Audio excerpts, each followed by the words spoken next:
Hello and welcome to NORTHEAST PSC. Azir the Assam Tribune newspaper analysis or সকলোকে স্বাগতম জানাইছো। আজিৰ প্ৰথম article আছে মপিন ফেষ্টিভেলৰ বিষয়ে। মপিন ফেষ্টিভেল কত সেলিব্ৰেট কৰা হয়? অৰুণাচল প্ৰদেশত সেলিব্ৰেট কৰা হয়। এটো কি ফেষ্টিভেল ইয়াৰ বিষয়ে জানিবলৈ চেষ্টা কৰিম। কিন্তু তাৰ আগতে যদি আমাৰ ইনিচিয়েটিভবোৰ ভাল লাগিছে please subscribe to our channel and hit the like button and share it with your fellow aspirants. Okay, so what is Mopin festival? Let us understand. It is a festival celebrated by the Galo tribe as well as the Adi community, okay, of Arunachal Pradesh in India. It is usually celebrated in the month of April. This is something that you need to know. First of all, কি আমি জানিব লাগিব অৰুণাচল প্ৰদেশৰ হয় আৰু কমিউনিটিৰ নামটো আমি জানিব লাগিব, ঠিক আছে? আৰু কোনটো ট্ৰাইব হয়? গ্যালো ট্ৰাইব, আদি কমিউনিটি, ঠিক আছে? ইয়াৰ উপৰি it is a festival of goddess of peace and welfare, মানে যেটো শান্তি আৰু যেটো প্ৰগতি বিকাশ এই সকলোবোৰ বস্তুৰ কাৰণে প্ৰাৰ্থনা কৰা হয় মপিন ফেষ্টিভেলৰ কথা যেতিয়া আমি পাতো। এই ফেষ্টিভেলৰ সময়ত সকলো মানুহে কি কৰে ট্ৰেডিশনাল যেটো মানে আমাৰ যেটো সাংস্কৃতিক আছে তোমাৰ dresses আছে, ঠিক আছে? ট্ৰেডিশনাল attire, perform traditional dances and offer prayers and sacrifices to the gods. So this festival is also known for its unique customs like the Mithun dance and Popir dance. So this can be another question ki Mithun dance aru Popir নৃত্য এইবোৰ কোনটো ফেষ্টিভেলৰ লগত জড়িত হৈ আছে? that the answer is Mopin festival of Arunachal Pradesh, which is very important from examination's perspective. bas ইমানখিনি জানিলে যথেষ্ট, ঠিক আছে? Moving to the next article, etu India, Bhutan আৰু চাইনাৰ লগত জড়িত আছে, ঠিক আছে? Let us understand কি এটো কি ক'ব চেষ্টা কৰিছে লতামণি দাস তেওঁ লিখিছে। সো আমি কি জানো ৰিসেন্টলি প্ৰধানমন্ত্ৰী মোদীজি হি ওয়াজ ইন ভুটান। তেওঁ ভুটানলৈ গৈছিলে। কেতিয়া গ'ল?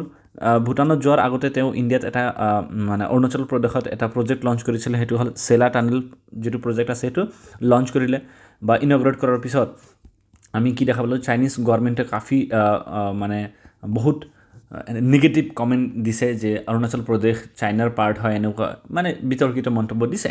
কিন্তু তেতিয়া আমি কি দেখা পালো ইণ্ডিয়ান গভৰ্নমেণ্টে বহুত ষ্ট্ৰংলি এটো ডিনাউন্স কৰিছে যে চাইনাই যদি এনেকুৱা কিবা ষ্টেটমেন্ট কৈ আছে, this statements have no value at all, this statement holds no ground, কিয়নো আমাৰ Arunachal Pradesh was is and always will be an integral part of India. so আমি কি দেখা পাইছো যে চাইনাৰ যেটো মানে প্ৰতিক্ৰিয়া, ঠিক আছে, বহুত বাঢ়ি আছে, তেজিছে। আৰু আমি যদি কও ভুটানৰ কথা যদি কও, ভুটান ইজ ভেৰি ইম্পৰ্টেণ্ট, কিয়নো Bhutan is lying between India and China. So Bhutan kuntu country usor kuntu country close hoy that will be a big thing. Aru China is trying everything ki মানে যাতে ভুটান যাতে চাইনাৰ লগত থাকে। কিন্তু ইণ্ডিয়া আৰু ভুটানৰ ৰিলেশনশিপৰ কথা যদি আমি কওঁ, ইণ্ডিয়া ভুটান ৰিলেশনশিপ এটো বহুত পুৰণা হয় আৰু বহুত ষ্ট্ৰং হয়, ঠিক আছে? So Beijing is trying very hard যাতে মানে China is trying very hard যাতে মানে ইণ্ডিয়াৰ নেইবাৰহুডত চাইনিজ যেটো প্ৰেজেন্স আছে আৰু বেছি ষ্ট্ৰং হ'ব পাৰে, ঠিক আছে? কিন্তু চাইনা আৰু ভুটানৰ কি আছে বৰ্ডাৰ ডিসপিউট চলি আছে বহুত দীঘলীয়া সময় ধৰি। এণ্ড এই বৰ্ডাৰ ডিসপিউটটো সলভ কৰিবৰ কাৰণে তেওঁলোকে প্ৰথমবাৰ কি কৰিছে ডিসকাশনত লিপ্ত হৈছিলে 1984ত। এটো ডিসকাশন চলি আছিল 2017ত কি হল এটা প্ৰবলেম হৈ গ'ল। 2017ত আমি কি দেখা পালো এই ইয়াত তোমাৰ কি আছে ডকলাম নামৰ এটা ঠাই আছে, ডকলাম, ঠিক আছে? ইয়াত চাইনিজ মিলিটাৰী যেটো আছে পিপলছ লিবাৰেশ্যন আৰ্মি তেওঁলোকে ইয়াত আহে ঘুসপেট কৰি হানা ইয়াত কব্জা কৰিব খুজিছিল। তেতিয়া ইণ্ডিয়ান আৰ্মিও ইণ্ডিয়ান নেশ্যনেল আৰ্মি তেওঁলোকেও কি কৰিলে ইয়াত হুমাই হেনা দিস সিচুৱেশ্যন ওয়াজ প্ৰিভেন্টেড। তো এই 2017 যেটো হল ইয়াৰ পিছত আমি কি দেখা পালো ভুটান আৰু চাইনাৰ ৰিলেশনশিপ যেটো ইম্প্ৰুভ হ'ব লৈছিলে সেই ৰিলেশনশিপটো আৰু বেয়াৰ ফালে গ'ল, ঠিক আছে? আৰু হেতু বেয়াৰ ফালে গ'ল। সো দিস এনকৰ যেটো বৰ্ডাৰ টক্স আছিল হেতু সাকসেসফুল নহল। চাইনা বহুত প্ৰেছাৰ কৰি আছে ইণ্ডিয়াৰ ওপৰতো আৰু ভুটানৰ ওপৰতো যাতে এই ল্যান্ড ডিসপিউট যেটো ডকলামৰ ফালে যেটো আছে হেতু সলভ কৰা যায়। আৰু এটা কি আছে যে চাইনা মানে ওয়েস্টার্ন যেটো ভুটান আছে এইটো ওয়েস্টার্ন সাইডত যদি আমি কথা পাতো, ঠিক আছে? ওয়েস্টার্ন সাইডত এটলিষ্ট 269 স্কয়াৰ কিলোমিটাৰ ক্লেইম কৰে চাইনাই, ঠিক আছে? আৰু ইষ্টাৰ্ণৰ কথা যদি নৰ্দাৰ্ন এৰিয়াছৰ কথা কওঁ, this region here they claim around 495 square kilometre ইমান মানে চাইনা মানে ক্লেইম কৰি আছে ঠিক আছে তো এই সকলোবোৰ বস্তু ইয়াত ডিছকাছ কৰা হৈছে যে মানে ভূটান আৰু চাইনাৰ যিটো ৰিলেশ্যনশ্বিপ আছে how is it going to impact India okay so' আমি ইণ্ডিয়াৰ কথা যদি আমি কওঁ ইণ্ডিয়া হিষ্টৰিকেলি বহুত ক্ল'জ ৰিলেশ্যনশ্বিপ আছে ইণ্ডিয়াৰ ঠিক আছে আমি ইয়াত কি কৰি আছোঁ মিলিটাৰী কেপাচিটি বিল্ডিঙৰ কাৰণে ছাপৰ্ট কৰি আছোঁ ভীম UPI তাত ইণ্ট্ৰডিউচ কৰিছোঁ তাৰপিছত যিটো ডেভেলপমেণ্ট পাৰ্টনাৰৰ কথা যেতিয়া আমি কওঁ সেইবোৰত চব সকলোতকৈ আগত থাকোঁ আমি ইয়াৰ উপৰি ভূটানৰ যিটো হাইড্ৰ' ইলেক্ট্ৰিচিটিৰ কথা যদি কওঁ হাইড্ৰ' ইলেক্ট্ৰিচিটি প্ৰজেক্টৰ পৰা যিমান ছাৰপ্লাছ এনাৰ্জি জেনেৰেট হয় ছাৰপ্লাছ মানে যিমানখিনি আমাৰ দৰকাৰ হয় তাতকৈ বেছি যদি কিবা বস্তু আছে তাক আমি ছাৰপ্লাছ বুলি কওঁ ছাৰপ্লাছ যিবোৰ এনাৰ্জি আছে দ'জ আৰ পাৰচেছড বাই ইণ্ডিয়া তো ইণ্ডিয়া আৰু ভূটানৰ ৰিলেশ্যনশ্বিপটো কাফি ষ্ট্ৰং হয় ঠিক আছে চ' what we know is that our India-Bhutan relationship is only growing stronger day by day. But China, we have to be very aware about what China does. Bhutan's China policy reflects its self-interest, aiming to protect its territories and ensure survival. Bhutanও নিজৰ self ইন্টাৰেষ্টৰ কথা চাই আছে চাব লাগিব but it should always keep in mind that চাইনাৰ লগত ৰিলেশ্যনশ্বিপটো strong কৰাটো মানে বহুত বেমেজালি হ'ব পাৰে কিয়নো চাইনাও বহুত হেফটি লোন দি দিয়ে এনেকুৱা লোন যিবোৰ লোন মানে পুৱাৰ বা স্মলাৰ কাণ্ট্ৰি তেওঁলোকে ৰিপে কৰিব নোৱাৰে তাৰপিছত তেওঁলোকে কি কৰে সেই লোনৰ মানে পৰিপ্ৰেক্ষিতত মানে তেওঁলোকে কি কৰে they will acquire some infrastructure or land something like that okay so all these things are there. The rise of China impacts Bhutan both positively and negatively. Hekarone ami bahut mane aware thakibo lagibo. So yarupori Bhutan has proceeded with caution in border negotiations and efforts to normalize ties with China. So Bhutan aru China jeto relationship ase etu jiman normal hobo bhal ase kintu it should not be overtly pro China hobo na lagibo it will be detrimental for Indiaৰ কাৰণে সবচে best position কি হল যে China আৰু ভুটানৰ মাজত কোনো tension যাতে না থাকে কিন্তু relationship between Bhutan and India should get stronger day by day okay moving to the next article এইটো মেপ আছে মেপটো ভালকৈ চাবা ঠিক আছে সাকটিং ৱাইল্ড লাইফ চেঞ্চুৰী ইয়াত আছে ঠিক আছে আমি ইয়াত এটা ট্ৰাই জাংচন আছে তিনিটা কাণ্ট্ৰিৰ মাজত ঠিক আছে ছিকিমৰ ওচৰত আৰু অৰুণাচল প্ৰদেশৰ ওচৰত ইয়াত এটা ট্ৰাই জাংচন আছে so very important locations please try and go and find them India to stop importing urea by 2025 and 2025 শেষ হোৱা লৈকে ইণ্ডিয়া কি কৰিব যিমান ইউৰিয়া বাহিৰৰ পৰা আমি ইম্পৰ্ট কৰোঁ সেইটো বন্ধ কৰিম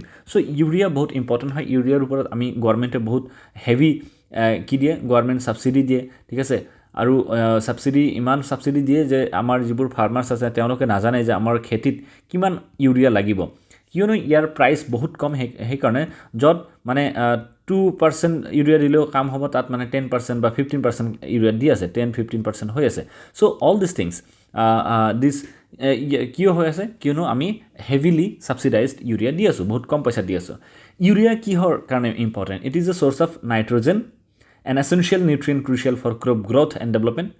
It is the most important nitrogenous fertilizer in the country because of its high nitrogen content. 46% nitrogen থাকে ইউৰিয়াত বহুত ইম্পৰ্টেণ্ট ইনফৰমেশ্যন হ'ব পাৰে ঠিক আছে ইউৰিয়াৰ পৰা আমি নাইট্ৰজেন এড কৰি আছোঁ ঠিক আছে আৰু ইউৰিয়াত 46% নাইট্ৰজেন থাকে It is a white crystalline organic chemical compound with neutral pH. Urea is widely used in the agricultural sector both as a fertilizer and animal feed additive. Okay? Consumption of fertilizer কথা যদি আমি কওঁ like humans crops need nutrients আমি যেনেকুৱা মানুহৰ nutrients লাগে cropsৰো লাগে NPK nitrogen phosphorus and potassium ঠিক আছে and secondary like sulfur calcium magnesium and micronutrients দৰকাৰ আছে যেনেকুৱা iron zinc copper magnesium manganese boron molybdenum এই সকলোবোৰ বস্তু আমি কি দেখা পাওঁ ক্ৰপছৰ বা প্লান্টৰ কাৰণে দৰকাৰী হয় Fertilizers are essentially food for crops which provides essential nutrients to the crops.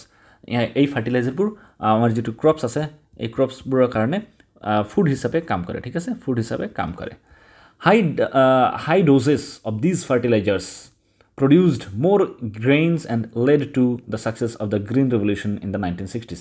এই ফাৰ্টিলাইজাৰবোৰৰ সহায়ত আমি কি দেখা পাইছোঁ 1960ৰ দশকত যিটো আমাৰ গ্ৰীণ ৰেভলিউশ্যন ষ্টাৰ্ট কৰা হৈছিলে গ্ৰীণ ৰেভলিউশ্যনৰ পৰা যিবোৰ আমি ক্ৰপ কাল্টিভেশ্যন কৰিব পাৰিছিলোঁ ভেৰি হাই এমাউণ্ট সেই সকলোবোৰ বস্তু পচিবল আছিলে only because of this things However, crop yield response to fertilizer use has more than halved over time. For example, 1 kg of NPK nutrients yielded 12.1 kg of cereal grains in India during the 1960s. Agote jimankhini mane jitu mane over the year jitu mane proportionate of proportion jodi ami kaw ba percentage wise jitu mane yielding ase jitu mane benefit hobolaga asile hetu komi ase over the years. The underlying reason has been the disproportionate application of nitrogen by farmers. Farmers se bahut besi nitrogen use kare. To ei hokoloburer karone ami ki dekha paisu we have to be self sufficient in urea. Hei karone amar government ki decision loise je urea jetu mane import ase ami tu bondo korim. Australia likely to be ice free within 45 years as glaciers recede quickly. So glaciers melting হৈ আছে কিয়নো global ওয়াৰ্মিংৰ কথা আমি জানো global ওয়াৰ্মিংৰ কাৰণে glacier melting হৈ আছে it is not only in Australia but it is true to the whole world what we know is this কি অস্ট্ৰেলিয়াৰ যিমানবোৰ মানে আইস আছে বা গ্লেচিয়াৰ আছে সেইবোৰ মেল্টিং হৈ যাব so what should you know glaciers যদি আমি পুৰা ওয়াৰ্ল্ডৰ কথা পাতো these are losing mass at an accelerating rate বহুত তেজি সে বহুত দৃঢ় গতিত আমাৰ যেটো গ্লেচিয়াৰ্স আছে হেবোৰ মেল্টিং হৈ আছে আৰু যদি intergovernmental panel on climate change IPCC ৰ ৰিপৰ্টৰ বিষয়ে যদি আমি ইয়াৰ এওঁলোকৰ ৰিপৰ্টৰ ওপৰত যদি আমি ভিত্তি কৰো ইন দিস 19 ইয়াৰ্স সন 2000 ৰ পৰা 2019 ৰ ভিতৰত glaciers lost an average of 267 billion metric tonnes of ice per year every year ইমানখিনি মানে আমি কি দেখা পাইছো মানে যিটো আমাৰ আইস আছে লষ্ট হৈছে every single year which is enough to raise sea level by around 0.74 mm annually আৰু হেই কাৰণ আমাৰ sea level ৰাইজ হৈ আছে যদি জাস্ট ইমাজিন প্ৰত্যেক বছৰত মানে 0.74 mm হৈ আছে ইনটু 19 কৰিছো আসুন পিছলা জুৱা 20 বছৰতে মানে 20 কৰিছো বা 25 কৰিছো জুৱা 25 বছৰত কিমানখিনি ইয়টো মানে বাঢ়িছে so sea level is also rising. Examples of melting of glaciers Greenland ice sheet মানে melting হয়েছে ঠিক আছে ইয়াৰ উপৰি আমি কি জানো যে it is losing about 280 billion tons of ice per year. Himalayan glaciers ৰ কথা যদি কওঁ they could disappear entirely by 2100 যেটো আমাৰ হিমালয়ান এৰিয়াছ যদি কথা কওঁ ইয়া এইটো আমাৰ যেটো মানে হিমালয়ান ৰিজন আছে ঠিক আছে ইফালে পাকিস্তান হল ইফালে আফগানিস্তান এইখিনি ৰিজনক আমি কি বুলি কওঁ থাৰ্ড পোল বুলি কওঁ কিয়নো যদি আমি নৰ্থ পোল আৰু সাউথ পোলৰ বাহিৰত যদি আমি কোনো এটা ঠাইৰ কথা কওঁ যত মানে হাইয়েষ্ট গ্লেচিয়াৰ্স আছে হেতু এইটো এৰিয়াত আছে so by the year 2100 these entire glaciers can disappear. Glaciers in the European Alps have been in retreat since the mid 19th century ঠিক আছে এই সকলোবোৰ বস্তু আমি জানো আৰু গ্লেচিয়াৰ্স যিবোৰ আছে মেল্টিং কি হৈছে গ্লোবাল ওয়াৰ্মিংৰ কাৰণে ঠিক আছে হিউম্যান এক্টিভিটিজ বহুত এনেকুৱা আছে deforestation burning of fossil fuel industrial processes etcetera ইয়াৰ উপৰি changes in precipitation natural factors এই সকলোবোৰৰ কাৰণ আমি কি দেখা পাইছো যিবোৰ মানে গ্লেচিয়াৰ্স আছে দে আৰ গেটিং ডিষ্ট্ৰয়ড so আমাৰ যেটো দীপৰ বিল আছে অসমত ঠিক আছে এই দীপৰ বিলক ডিনোটিফাই কৰা হৈছিল মানে গভৰ্নমেন্টৰ দ্বাৰা আৰু হাইকোৰ্টে কি কৈছে যে এই ডিনোটিফিকেশনটো মানে জাস্টিফাইড নহয় ঠিক আছে this like Guwahati High Court on Friday ruled that the move by the Assam cabinet to denotify the Dipor Bill Wildlife Sanctuary was not warranted at this stage. So Dipor Bill Wildlife Sanctuary kisu তথ্য আমি জানিব লাগিব it is one of the largest freshwater lakes in Assam and the state's only Ramsar site আমাৰ অসমত এটাই মাত্ৰ Ramsar site আছে হেতু কি হল that is Dipor Bill ঠিক আছে only Ramsar sites and it is an important bird area by BirdLife International এটা সংস্থা আছে তেওঁলোকে কি কৰে এনেকুৱা ঠাই আছে যত মানে পক্ষী বেছি থাকে হেইবোৰ এৰিয়া কি বুলি কয় মানে important bird area বুলি ঘোষণা কৰে so this has been declared okay by BirdLife International আৰু এটো কত অৱস্থিত আছে it is located towards the southwest of Guwahati city Assam and it is the erstwhile water channel of river Brahmaputra আৰু এটো কিমান 30 square kilometer আছে and reduces to about 10 square kilometer in the winter ঠিক আছে The wildlife sanctuary measures 4.1 square kilometer within this wetland. Importance of কথা যদি আমি কওঁ, it constitutes a unique habitat for aquatic flora and avian fauna. Yet both biological and environmental importance আছে.